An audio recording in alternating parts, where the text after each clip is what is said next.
Young tiger NTR Tollywood ఇండస్ట్రీలో one of the highest paying actor.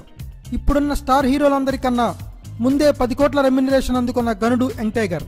ఇంకా చెప్పాలంటే 20 ఏళ్ల వయసులోనే 5 కోట్ల రెమ్యునరేషన్ తీసుకున్న ఒకే ఒక్కడు ఎన్టీఆర్.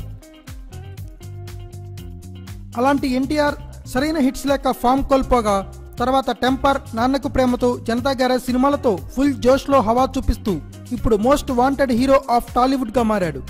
కాగా ఎన్టీఆర్ జనతా గ్యారేజ్ కోసం తీసుకున్న రెమ్యునరేషన్ ఇప్పుడు ఇండస్ట్రీలో హాట్ టాపిక్ అయింది.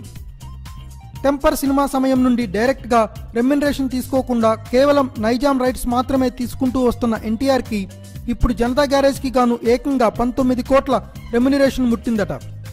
ఈ మధ్య కాలంలో ఈ రేంజ్లో రెమ్యునరేషన్ దక్కించుకున్న ఒకే ఒక్కడు ఎన్టీఆర్ అని అందరూ అంటున్నారు.